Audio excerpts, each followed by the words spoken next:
Morning, good morning, good morning, good morning, good morning, good morning. Good morning. Welcome to Mornings with Mogul, where authenticity lives and thrives to create a space of growth, healing, and joy.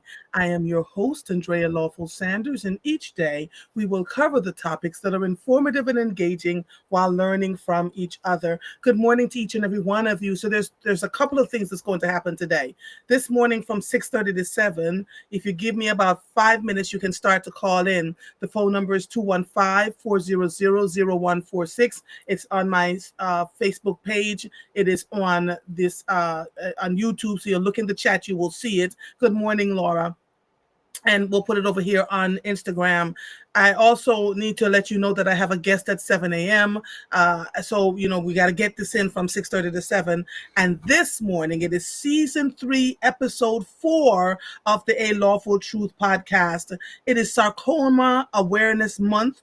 And in honor of it, we meet Dr. Gina D'Amato, a sarcoma medical oncologist who helped save the life of my beloved friend, Margaret. Dr. Gina D'Amato is a professor of medicine and sarcoma medical oncologist who is on a mission to bring her patients hope.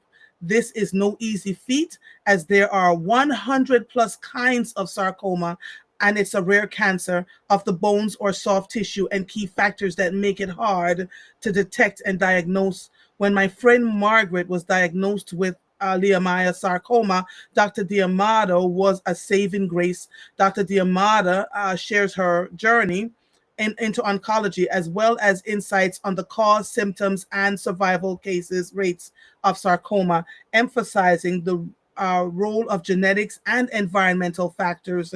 The conversation highlights the significance of being proactive about health and the importance of understanding one's body. Good morning to each and every one of you. It's Sarcoma Awareness Month. Leiomyosarcoma is the one that I focused on because my dear friend Margaret Livermore was since come out and talked about it. We knew for a few years before she decided to discuss it. And I remember her saying to me, Andrea, and it's been a rough ride. She's a 5-time survivor of leiomyosarcoma. She'll be on next week. She'll be on the podcast next week. So you'll hear her voice in her own words about what she's had to do. But Margaret is one of the few people, well, not one of the few, but it's a cancer that you very rarely survive, right? Because by the time they find it, it's in your soft tissue, it's in the tissue behind your kneecaps, it's in your uterine wall, it hides in your fibroids, it's your elbow, it's anywhere your joints connect and your soft tissue, anywhere around the body. So you can have sarcoma anywhere, and it's hard to detect, and you have to really feel something, and it takes them a while to detect it. So particularly if you have fibroids, Margaret has been very instrumental in making sure that we ask our doctors not to cut into the fibroids, but to kind of pull them out. If you're going to have a hysterectomy, she said you let them take out the whole uterus without cutting into the fibroids, because that's how her sarcoma spread. So we'll hear from her next week. But Dr. D'Amato, and Margaret said to me one day, "Can you just come on this call with me?" Because she would have these calls with her oncologist, and she was frustrated because she's sick, and was in the middle of chemotherapy, and she didn't feel like her voice was being heard. And typical Jamaican, she was not allowing that to happen to her. So she asked me to go into the meeting with her, and I'm in the oncologist meeting with Dr. D'Amato, and it struck me that this oncologist was so kind. Even though Margaret was angry and feel that she couldn't get her voice heard, Dr. D'Amato really sat through and gently explained all of what was going on and how she, what she could do, therapy, all sorts of things. And so she is the podcast episode this week, Dr. Gina D'Amato from Florida. You'll hear all of what she had to say. Now, we assumed that sarcoma only impacted mostly folks that are non-melanated. We soon learned from Dr. D'Amato that it impacted Black people a lot, but because we have a thing where we don't want to talk about it, we just keep quiet. We're quiet about it. And so I want you to take a listen to that episode and be reminded that your health is important to you. You feel something. Margaret would say that she felt like something was moving in her uterus, like jumping in her uterus, and she had gone to so many doctors to the point that one doctor told her that it was all in her mind by the time she was diagnosed. Oh my goodness. So I need you all to, take a listen to this episode. If you have any family members that may be experiencing sarcoma and you've not discussed it, because it's a cancer that's rarely discussed. We talk about breast cancer all the time and uterine cancer and prostate cancer. We've never spoken about sarcoma until today. So go find it on Substack. You already know this, A.LawfulTruth.substack.com. You can find it on Spotify, and you can find it on Apple. Yes, Marguerite. Marguerite said Margaret is a remarkable young lady. She really is. She really is. And Margaret believes now that because she has survived sarcoma for almost 20 years, it's crazy. You'll get to hear her story. It's crazy.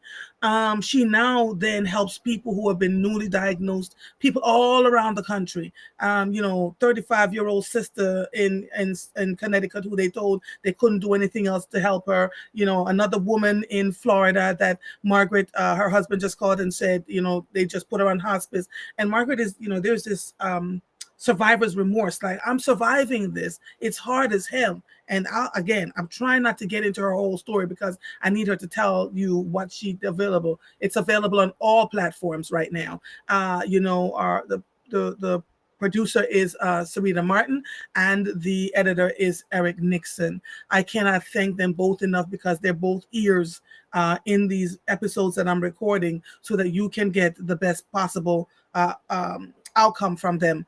You've got to listen to this. And after you've listened to Dr. Gina D'Amato, I need you to then wait until next week and then listen to Margaret's story. And she'll tell you straight up, there's just a lot happening there. What's going on with it? What do we as a people need to know about sarcoma? Why is it impacting so many folks? There are quite a few young boys, athletes in the school district where my sons used to attend, in the middle school, that had cancer in their knees. I did not know. When I asked Dr. D'Amato, she said, oh, that's sarcoma. They were young, 12, 13, 14. A couple of them succumbed to this disease because it was something that's rarely understood. So I need you all to listen to this, pay attention to your bodies, and pay attention to your children as they're growing up, because it starts at a really young age sometimes and it goes all the way through. Good morning, Monica.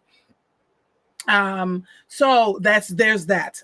Yesterday we had a conversation with the Vice President of District Council 33 AFSCME. We talked about, what was going on with them.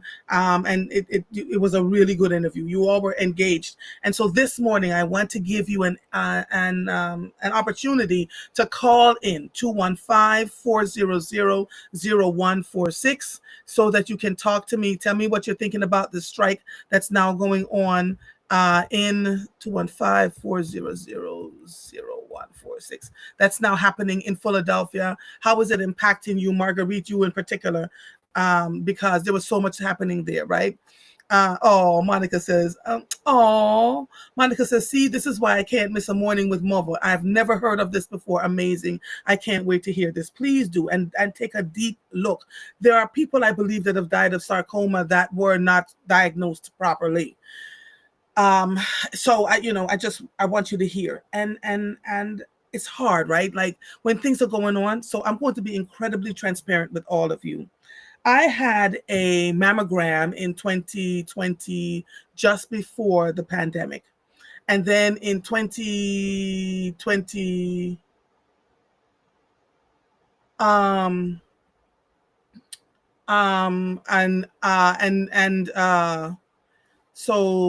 but yes, we had this conversation privately. So we'll talk about that later.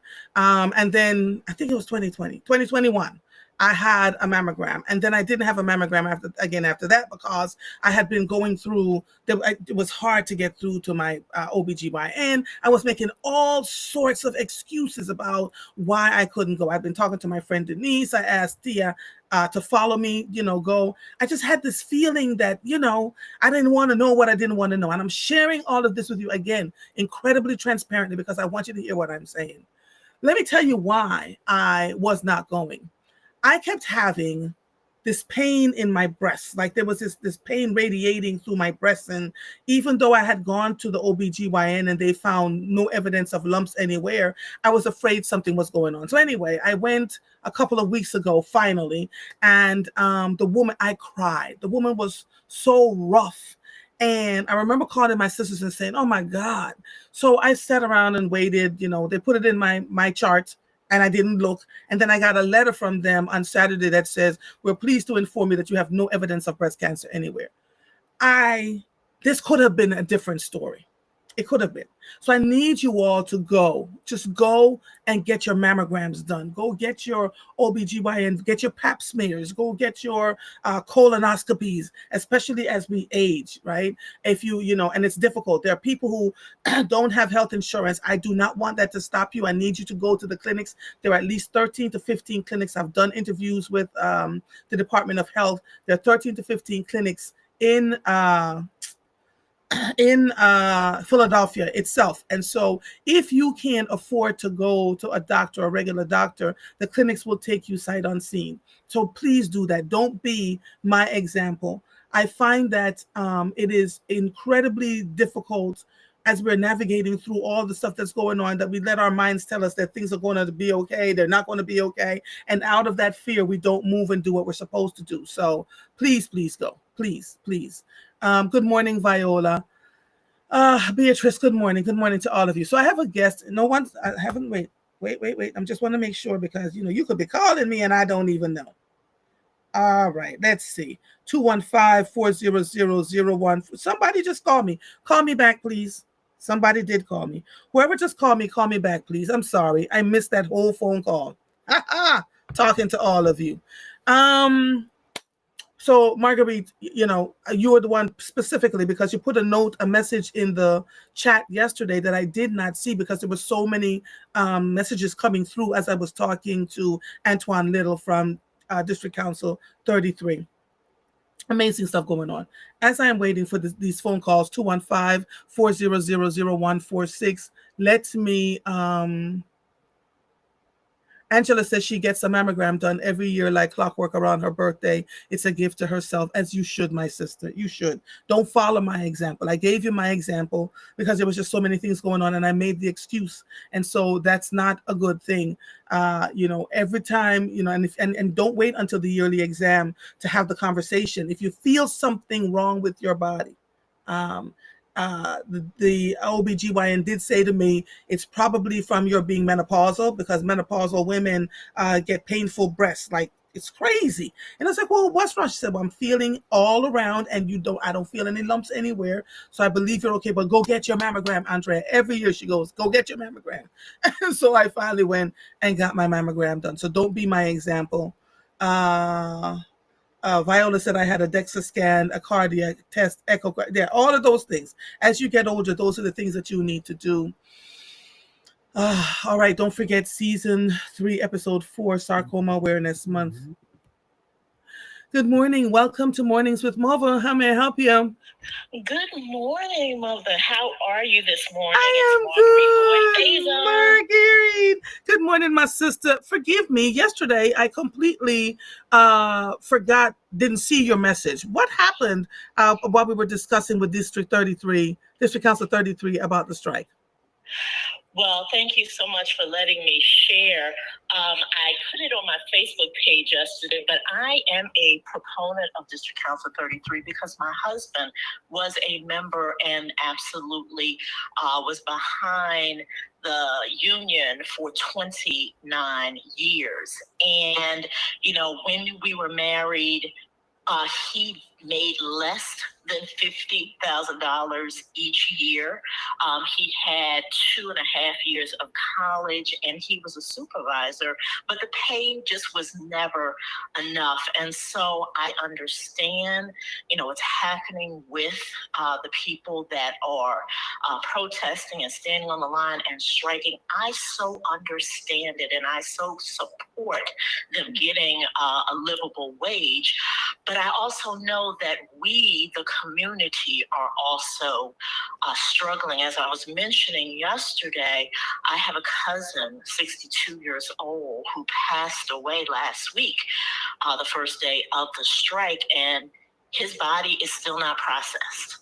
So the family is kind of in flux because we are not able to bury our loved one. And when he passed away, it took so long for the first responders to get there because the dispatchers are also on strike. So, there were so many calls that it took so long to get him, and now he's sitting in flux. He's literally just laying, waiting to be processed so he can be released to the family and then subsequently buried. So, while we see, the sanitation because it's visible, we see the rats, we see all the stuff that's going on along.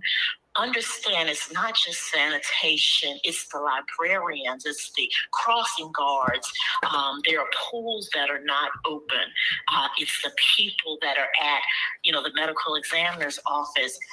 Everybody is impacted. Now, I can't, say who's right or who's wrong in this scenario because everybody deserves to live and live life more abundantly. But what I do know is this: the longer that we go, we already have tensions in the city of Philadelphia, and the longer that we go, it will definitely get worse before it gets better. But God is faithful, and I know that there will be victory. There will be glory after all of this. And I thank you, Mother, for letting us have a platform and have a forum to be able to discuss all of this. Yeah. Because if we did not, we and our mental way about us would add to this trouble. So thank you so much for letting me share. I have another question for you. What are your thoughts around the trash that's now building up? Let me give you an example. I had a conversation with a friend of mine yesterday. She says, "Do you see any trash in our neighborhood?" I said, "No, no one's putting out their trash. Where we have our dumpsters, it's nice and clean, and there are no trash all around it." What do you think is happening in certain sections of Philadelphia? Because I drove past Germantown and Queens Lane, and I could not believe what I saw. Northeast Philadelphia, based on what I see reported on the news, it's incredible, right? You're talking about the Tustin Playground. What's happening there? Thank you for asking that because it's interesting. I thought about that yesterday.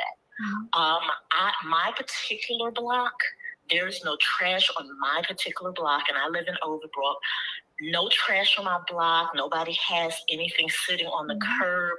We get out and sweep in front of our houses and clean. So you would not, if you lived on my block and looked out of my door, you would know that there is trash running rampant all over the city. Crossing 63rd Street, because I live near 63rd Street, crossing to Tustin Recreation Center, where I am a member of a church that is one block away. Going across there is a trash mountain over there. There is a trash mountain, and if you've ever been there, there's like a long space between Tustin Recreation Center and Overbrook High School. That was completely filled when I was over there yesterday morning at 5:30 a.m. And then last night I came through there about 10 o'clock, and they moved the dumpster closer to the homes and the residents of some of the people that I know that live there. And one of the ladies, she was like, I go out to my car and I see rats walking up the driveway like they live here. And so it's like everybody, I believe people are scared. So they're like going and dropping trash every single day, food trash, mattresses, TVs, any and everything. And, a lot of people are like, well, y'all could just hold on to the mattresses and things. But what people don't realize, this strike happened on Tuesday, July the 1st. And what do we know about the first of the month? People are moving out of their places. So they have nowhere to take the mattresses and furniture and all of that. And so they see the opportunity, hey, let me put it here. Right. And then it builds up and everything just topples, and it's like a domino effect. One here, and when it starts to fall, it all starts to fall. And so I believe in the more urbanized communities, less. I live close to the main line. I live closer to the main line, and so you don't see any of that really going towards the main line. You really see it right in the residence where people are a little bit underprivileged and underserved. Right. What are people saying around you about the strike? A lot of them, the people that are talking to me, as you know, I know a cadre of people, from the highly educated to the not. And many of them, especially, I hear a lot from people that don't live in the city, interesting enough. And, you know, they keep talking about the administration not being what they believe that the administration should be, and I'm being really responsible. But they talk about the administration should do this other, but I do believe in all of it. People don't understand the numbers or the dollars and cents, and I understand that, you know, people want what they want, but as you already know, and I don't know if your listeners know, but we have other unions that are coming up for renewal. Yeah. So whatever is done for this particular union is going to be expected for those other unions. And so the administration has to be very conscious of what they do and how they do it, because it'll be a trickle effect as we go forward. Because I believe, and I don't know if I'm incorrect, there's about 4 unions that are coming for renewal within the next 30 to 60 days. Yes. And so it's going to happen all over again. The only thing is those particular unions, don't impact the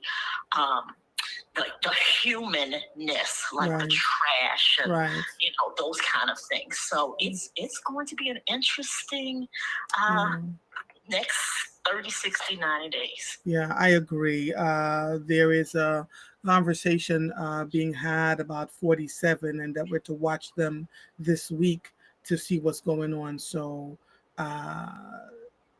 we'll keep our eyes peeled. The issue with your family member in the morgue, while that is happening to you, it's happening to so many other people, and I wonder what they're dealing with now. You know, what's the emotional impact on your family as you have to sit and wait for a body to be processed? Can you describe that for us? The impact is this particular family member was the oldest grandchild, was the oldest nephew. So family members are looking like, OMG. OMG, you know, he was always the oldest. He was always the example. No, he did not live the perfect life, and he had his struggles, challenges, and idiosyncrasies. But they're just like, we can't move forward because we aren't allowed to move forward. It's dealing with grief. As you know, I've experienced my share of grief, having lost 7 people within an 18-month period from 2020 to 2022. And grief is one of those things that just happens at the spur of the moment. You don't even know why. And I just believe in this particular case, it's like our family members can't move forward because they're like, what in the hamburger is going on? And I was talking to my aunt yesterday. She was looking for, you know, places to have the repast. I said, well, what date do you want to have it? She's like, we don't know, because we don't know when they're going to process him and release him. It's just that kind of thing that our family members are having to deal with. So we send our love and support to all of you. No one wants to feel that in the middle of losing the person on top of it. It's incredibly difficult. So hang in there, please, and give us an update when you have a moment when they release his body finally, right? Because it's been a lot. I've been told that police officers are the ones that are managing the 911 dispatch calls, and so there's that. So officers are pulled from various places to make sure that your calls can be answered, to make sure that people are dispatched appropriately. It's a lot. It's a lot. And what I'm learning from this is we as a people are accustomed to the comforts of having things done when we want them done, not recognizing that there's so many people behind the scenes that are making these things happen seamlessly. And as I watch what is unfolding on social media, I recognize that people have all kinds of opinions. Some of them are so unkind, it just makes me wonder, right? And so we have to be very mindful about how we behave and react to all of this. Yes, it's harmful. Yes, it's hurtful that we can't get our trash removed, but there are things we can do, some of us, to mitigate that. There are folks now making a ton of money charging $10 a bag of trash. So the entrepreneurial spirits are out here, saying to people, we will come pick up your trash, $10 a bag. And some people are taking advantage of that because, to Mr. Manfrisby's point, some of us is only one or two of us per household, but there are people with 6, 7, 8, 9 that generates a ton of trash and need to be able to get their trash out. I'm very concerned about the rats because once they come, it's so difficult to get rid of them. Right. Absolutely. And people don't, when you don't know, you don't know. Yeah. And, they reproduce. And so, it's going to be interesting, but I'm on my way to the gym. Thank you so much. Oh, thank you, sweetie pie. Thank you so much. I appreciate your calling in. Have a good one. All right. You too. Bye-bye. I'm about to let Dr. Lynette Lucas in for us to have a conversation, which I think is just absolutely needed right now. Let me, there you are. Good morning. Dr. Lynette S. Good morning. Good morning, darling. Dr. Lynette S. Lucas is the visionary behind Soul Good Healing, a safe space dedicated to supporting mental wellness, especially for women of color navigating grief, caregiving, and life transitions. With over 20 years of experience in higher education, mental health service, and nonprofit leadership, Dr. Lynette brings a compassionate and informed approach to healing. Good morning. Good morning. You come at an amazing time in our in our country's history. Thank you for joining us. Tell me a little bit about your work and why you decided to do this mental wellness as a part of what you do. Yes, good morning. Thank you for having me. So my focus is working with adults, mainly Black and Brown women, focusing on anxiety, trauma, also grief is very relevant in our community, and also women who are balancing professional life as well as being a caregiver, playing dual roles in society. And with that, also just fertility issues and adoption issues. I work with all adults, but I mainly want to focus on women, providing that support and being able to see another woman who can relate to them. Also, there's just cultural competencies and just having that representation that's needed. My interest and passion for me started, I served as a caregiver for my father for 5 years.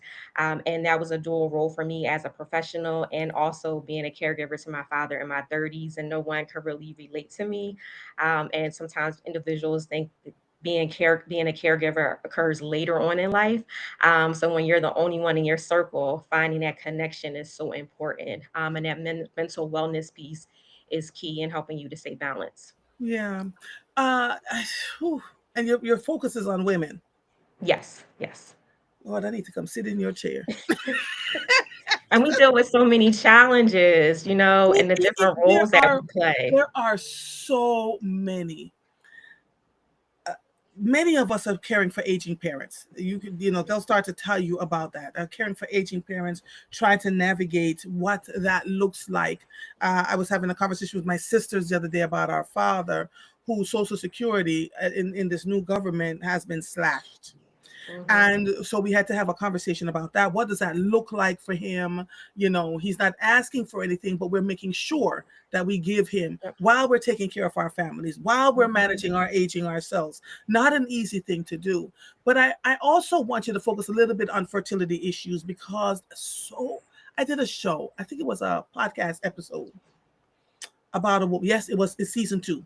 And she spoke about trying to have a child, and the amount of phone calls and messages that I got around that from women who are struggling now to, to get pregnant and hold on to the pregnancy to term. Can you talk a little bit about that, and what the experiences are, and what suggestions you may have for women who are dealing with this, if you can? Yes, certainly. So I think in the Black and Brown community, we don't talk about fertility issues. I find other cultures, it's very supported early on in your 20s to freeze your eggs early. Financially, they'll get behind. In the white communities, they'll get behind as far as you want to freeze your eggs, you want to do IVF. In our communities, it's like, you want to do what? Well, if you can't afford to do it, Yes. how you gonna raise a child? Right. And so, for a lot of women, they're getting married later on in life, or also deciding once after their career, seeking to become a parent. And so we don't talk about IVF. We don't talk about surrogacy. We don't talk about adoption. We think that sometimes only rich people do that, Yes. or our communities don't do it. We know about raising other people's kids, but we don't talk about like these relevant issues that women are dealing with. So with this, I always encourage women to seek, you know, guidance, explore all options, like what works best for them, knowing like what your body can handle and what your body can't, because trying to get pregnant is very stressful. And if you already have a lot of stress in itself, following those routines as far as IVF treatment can be exhausting. Being able to say like what is your limit, your capacity, because insurances don't always cover fertility. Right. Also, adoption, there's grants out there. I always encourage women that adoption doesn't have to be the last option. And Right. sometimes we look at that as like the last resort. Well, there's always adoption. Adoption can be a first resort for someone, to be able to navigate that. And there's so many Black and Brown children out there who need a home, and Mhm. it doesn't have to be the last solution, but there's a lot of it's not for the faint in heart. So I really encourage people like to find a support system, being able to talk to someone, managing fertility, not to get discouraged, and then also being able to like be an advocate for yourself. And I think also in fertility, it could just be exhausting. We challenge women, when are you going to get married? When are you going to have a baby? As soon as you get That married. was going to be Yeah. my question, right? Yes. We assume when women 16, 17, 18, 19, 20, that they'll be able to just pop babies out. Hmm. We never have the conversation. We talk about Black women in particular having a whole bunch of babies, but we Hmm. never address the issue of the scores of women who get married or decide that they want to have a child and then Hmm. recognize some years in they cannot. Uh, and the emotional toll that it takes on them, their partner, and their families, because then they become closed off and don't want to have the conversation. I've also had dialogue with women who are resentful if their partners have a child before them, right? And that Hmm. child is now coming to live in the home, blah blah blah blah blah, Yeah. and they feel like they're taking care of their partner's child, but they can't have one of their own. There's a quiet level of anxiety, depression, and pain that no one addresses. Hmm. Can you talk to that a little bit? And again, those women that I just described, what advice would you have for them? Yeah, the depression and pain that a lot of women go through is silent for most women. You know, if you come from a family where everyone has been able to have babies, they don't understand like what's going on with you. Mhm. Um, Also, with that, you want to look at just also your circle. So that could be discouraging. And thinking about my my recommendation is, you know, being able to not compare yourself to others, which is hard, especially on social That's so media. hard. And you're That's so seeing, hard. yep, and you don't know someone's journey. um it's also, you don't know if someone has had a number of miscarriages, a number of losses. Even for women, when they do IVF, it's not guaranteed that you'll have the baby full Mhm. term. IVF is in vitro Yeah, fertilization, correct? fertilization, Okay. yes, in vitro fertilization. Mhm. um I would say that, for a lot of women, just like stay encouraged. Your journey is your journey. I think also having that support as far as whatever your decision is, not to challenge someone, Yes. how they choose motherhood, because everyone's route to motherhood is different. Yes. Some women are also deciding that they don't want to have children, and just because they Yes. don't want to have children, it doesn't mean that they don't like That kids. they're defective. Right. Right. Yeah, Right. right. Or something is wrong with them. They make the best aunties and supports Mhm. for other women. And so I think extending grace to women as far as what their journey is and what they choose and how they choose motherhood to be for themselves, shouldn't be defined and shouldn't be put in a box. But I think that, you know, I know that baby showers, weddings can be really difficult for individuals. Mhm. So being able to hold space for yourself, can I show up to this space? Just Right. because you're not able to show up to a space, it doesn't mean you're not happy for your friend, but you're in Yes. that season of, I just can't, maybe it's coming early and then leave, dropping off the gift, giving them a hug, Yeah. knowing where you're at in that moment. And I Yeah. think as women, just holding space for all women as a whole, who have carried a child, who have become mothers, who have lost a child. Nothing is promised.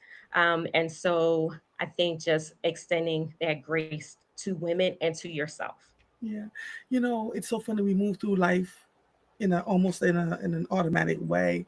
When you talked about the baby showers, I was like, oh my God, I didn't even think about that. I didn't Hmm. even think about that. Wow. Right. Someone asked, do you take insurance? Yes, I take insurance. It's on my website, Soul Good Healing. Can you spell So that out with for them, that, please? it's Soul, SUL hyphen good, GOOD hyphen healing, HEALING, Mhm. .com. I'm Mhm. also on Psychology Today. So I take Aetna, Cigna, Oxford, Independence Blue Cross. And I also have a sliding scale fee as well. Wow. For I want to be able to provide services for those who don't have access to that, and Yeah. disparities that we have in our healthcare system, Okay. and Is providing that support. is there an email or a phone number? Hmm. Contact at Soul Good. It's still the same hyphens. I'm sorry. Contact at soulgoodhealing.com. Okay. And the phone number? The phone number is 484. Mm-hmm. Uh, I'm trying to find, yes, 484. It is 375 seven Mm-hmm. four seven seven. Sorry. So 484-30-375 375 74 77. 747. Wait, let me get this. Is Four there eight a four message? three seven five 7477. Yes. Okay, I just want to make sure I got that correctly so that people, and so now you hear she takes Aetna, Cigna, Independence, Blue Cross. Those are the three that you take right now. And she also does a Oxford sliding scale. Optum. Yes. Oxford Optum. I named them the three I major see it. ones that I most see it. individuals Yeah. have. All right, I just put it up in the chat. Yes. All right, so there you go, guys. It's there. Um, Are you hearing more from women in the last year or two as a direct result of all that's happening in the country? Do you feel this? Are there more stressors that are being explained or expressed to you right now, or is it about the same? I feel like it's definitely heightened. Women are more stressed. Their anxiety level about work, whether it's, am I going to keep my job? If it's the financial strain, it's the dual roles of, we've shortened, lessened our department. So now I'm doing five things that, Mm, for one person. Um, not being able to sleep because the anxiety of work, not knowing if you're leading and you have to downsize your team. What does that look like?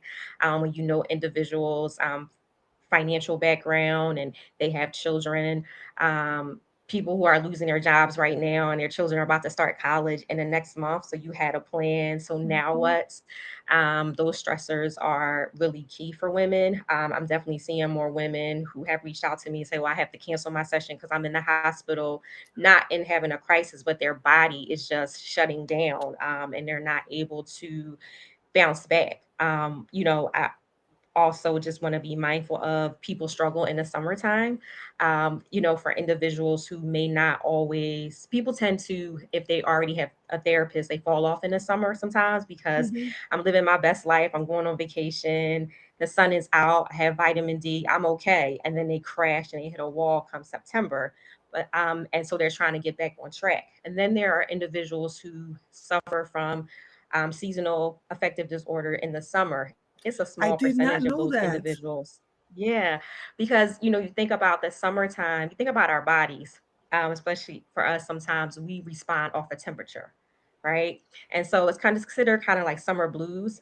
So for some people, it's really difficult in the summertime from the sense of I don't have the financial means, I can't go to events, I can't go on vacation, I'm financially strapped about my children, childcare. Camp is a cost every week. They get out of camp at 12 o'clock, 3 o'clock, but I don't get off of work until 5. Children are running up your grocery bills. Maybe also you didn't have a chance to work out all year long. So now in the summer, you're feeling less self conscious.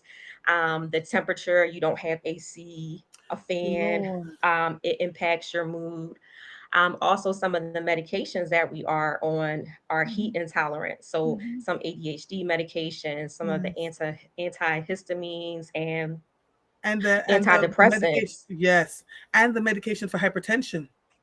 Yes, Heat sensitive. yes, Yes, yes. yes. And if you don't know those things, especially if this is your first summer, taking those medications, you want to pay attention to how it's impacting your body. Are you not sweating? We're supposed to sweat.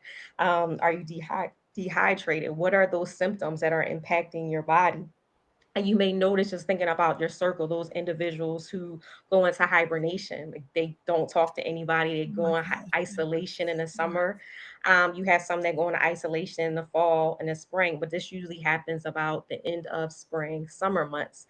And especially for those who have experienced a lot of loss in the summer, Yes. they may just be MIA. You don't see them for several months, and then they'll pop back up in September and say, "Hi, Andrea." And you're like, "Where you been for 5 months?" So it does happen, but we don't talk about those things. and So we and we yeah. tend to take it personally when we don't hear from people, not recognizing you just named a bunch of things Hmm. that so many women go through silently. I recently heard from a group of women who talked about being married and their partners are incredibly sick, and they've become caretakers and what that means for them. How are they navigating through that? The other thing is, I have transparently shared that in the last few months, I have not slept through a night. I wake up like in a panic Hmm. and I get up and I say, should I really be on the air today? Do I really need Hmm. to continue doing this? And then I recognize from talking to folks like you, there's so many of us out here that are silently going through something, a bunch of things, and Hmm. there's no one to talk to. I'm grateful that you're on this morning, Yeah, thank because we you. don't have enough therapists to help us navigate, or we say, well, I'm not going to look because the ones that are out here are just inundated. There are too many, they've got too many clients, etc. I'm grateful to introduce you to my audience so that they can come to you. They're very quiet over here in the chat, so I know they're listening. When people are dealing with all kinds of things, it's so difficult, so difficult. I spent some time with my sister this past week, and one of my sisters, and I found that as we kept talking about everything and nothing, I found that my shoulder blades were dropping. I found that I was Mm-hmm. breathing a little easier. I Yeah. found that I didn't feel like there was a stress of life. And oftentimes when people feel like they can't go on vacation, or they can't afford to go on vacation, and they kind of sit by themselves in the house, Hmm. you don't realize just even going to see a family member doesn't cost anything, Right. hopefully, right? But a tank Next. of gas. hopefully, if you have a car, Right. right? So there Right. are all these things. You have to take all of these things into consideration. We Hmm. cannot assume that people have all the things that other people have. Or maybe that sister can come to you, or that brother or that uncle, or you go sit Right. in the backyard and have a piece of watermelon, or drink a cup of tea, or you understand what I'm saying? Yes. Um, Yes. One of the things that I do every week, and I've shared this again with all of you, is my friend Denise and I, we go have a bowl of pho. It's $15. $15 a bowl of pho. So when I spend a whole bunch of money, but what we get out of it is the drive to the pho, sitting eating the Mhm. pho, and the drive back. We are able to unwind and have conversations about what the week was like, what the fears are, where are we going, what's happening, and so it helps to so that we can keep moving.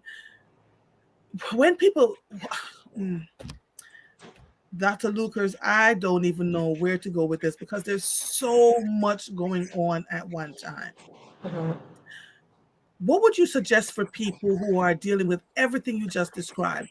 What are some solutions, easy things for them to do so they don't feel guilty about feeling the way that they do in the moment? Am I making sense? Yeah, yeah. I think it's just small things, whether it's, being intentional about connecting with someone. Fellowship is good. So if I'm making intentions about, maybe it's a phone call, maybe it's a Mhm, video chat, maybe mhm, it's going to breakfast, lunch, something inexpensive. mhm. Staycations are fine. That is a thing, and it's Netflix okay. and chill, Um, honey. yes. Yes. You can make it as a theme day for your kids. Mhm, You can curate anything that you want mhm. on a low budget. And so I think being like honest with yourself, where you're at, um, staying encouraged, and just, I think also to not, again, social media, just stay off of social media for the summer, because that can just make you depressed, in the first hour or so. Also, I would say, the little things, like if you are able to engage with others, like going for a walk, um, you know, whatever your faith walk is, if it's prayer, Yes. definitely finding that support system. There are a lot of free things out there. So Mhm, finding like whatever activity like that you enjoy mhm, for yourself is just mhm, really important. mhm. That they have free concerts, like check into Yeah. that. Mhm. What's available, like type in free, what's available for you.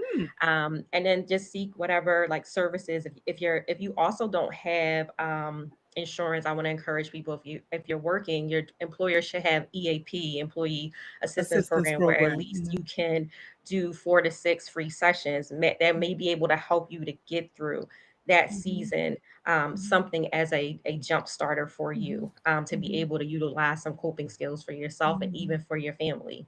Yeah. You talked about the sliding scale. You're not turning anybody away, are you? I know you weren't Trying looking. not to, yeah. If I Yeah. can fit them in, I'm, Yeah. doing my best. Yes. Yeah. Yeah. Thank you for Yes. doing that because some Yes. folks aren't doing it. And so I'm grateful for your giving heart. For so many people out here because there's so much going on. So they can reach you at 484-375-7477, and they Yes. can email you contact at soul, it's SUL, good healing. SOUL, Okay. soul, Soul, soul. Yes. SOUL, soulgoodhealing.com. Hmm. Um, I would suggest Yeah. that you all email her, Yes. or pick up the phone and call so that you can have a conversation. And there's a list of insurances: Aetna, Cigna, Evernorth, oh my God, Independence, Blue Cross, Optum, Oxford, United Healthcare, UBH, out of network. Oh wow, look at you though. You're doing Yeah. all that you can to help the people. I cannot thank you enough for joining us this morning. It was a pleasure having a conversation with you, and I'm grateful. I don't know why I didn't know you did this. Yes. Yes, I do. We probably just never talked about it, but yes, yes, yes, I'm so yes. impressed. Thank you so much. It was a pleasure talking to you. You all have all the things that you need to do. Can you put your phone number in here, please, so that they can have it? 484-375-7477. Leave a message and she will get back to you Marguerite says people are afraid to use EAP, Employee Assistance Program, because they think the job will find out their troubles. I have heard that over and again, Marguerite. You are absolutely correct. It is true. And yeah, and then there's also, let me just say this, there's sometimes people don't want to use their health insurance because they're afraid it's going to get reported back based upon the type of job that they have. So they're more willing to pay out of pocket than Really? use their health insurance. I find that as well for some people, depending on their line of work. They're just afraid that, later on in life, it could be shared. Yeah. Yeah. Will it? Could it? I have to ask that question. Um, I've never heard of It's it that not. being. It's not. But I think for some people, it's just, the stigma in the Black and Brown community that we have about the medical, system, and wondering what is going to be shared is, things that I will say this as an insurance. If you're using your insurance, like, you have to bill something. You can't just say that a person, if you come to me right now and you want to use your health insurance, I have to put something down in order for the insurance company to allow you to use your insurance. So it may just be considered general anxiety. It doesn't mean that you're on medication or that you are, labeled as bipolar or anything of that Right. sort. But we all deal with anxiety. Right. The trash right now, what's going on in our community, Mhm. it brings anxiety. Yeah. Looking at the news can give you anxiety. Mhm. So that's also some of the reasons why some people don't want to use their insurance, because you have Mhm. to put, as a clinician, you have to put something down in order to, Mhm. you go to the doctors today, to your PCP, you want to get blood work, they have to put something in the system to Right. be able to Right. use your health insurance. So some people are deterrent to want to use their health insurance and will pay out of pocket and have Right. health insurance to cover it. Wow. People are talking about night dehydration. What is happening here? I think when I was talking about the side effects of medication, and Yes. those things, I'm Yeah. assuming. Yeah. Thank you so much. It was such Well, a thank pleasure talking to you. you. Great And to see may the you. folks that need to find you after we have this conversation today. Talk Yes. to you soon, okay? Thank you. Bye Have a bye. great day. All right, bye bye. All right. Bye bye. What is this night dehydration that we're talking about? Again, that was Dr. Lynette Lucas, who works. Specifically with Black women who are dealing with anxiety, fertility issues, death of loss of a family member.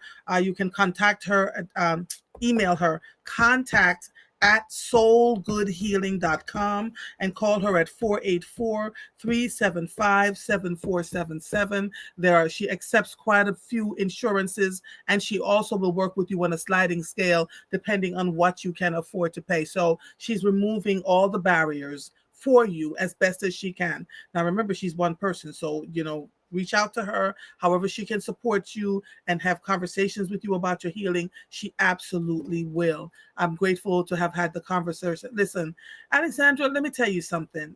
I am so grateful that I spend a lot of time being as transparent as I can with all of you. Um, because I'm telling you, it's nuts. This morning I woke up at 12 something and I called my husband because our room is frigid. I'm, menopause. And he said, "You all right?" I said, "Yeah, I'm okay. I just want to hear your voice." It's crazy. It is the anxiety that comes through about all sorts of things. And every day you wake up, you go, "All right, is this the day? Or is tomorrow the day? Is the next day the day?" There's a level of unease, general unease that we feel oftentimes. And I would make assumptions that I was the only one based on the things that I was feeling, because of the things that worried me versus what so many of you are experiencing every single day. CG says, "Is Dr. Blake closed for good?" I didn't even know Dr. Blake was closed. Viola spoke about that in the comments over here, and that's where I got my colonoscopy. So I'm not sure, what's happening there. So Viola, if you're still listening, let us know what's going on. For those of you who just heard Dr. Lynette, please call her. If you're struggling with something, you don't have to tell us here. Just please call her. I would like to know about the night dehydration, though. That sounds interesting. And Alexandra, you talked about the markers for breast cancer.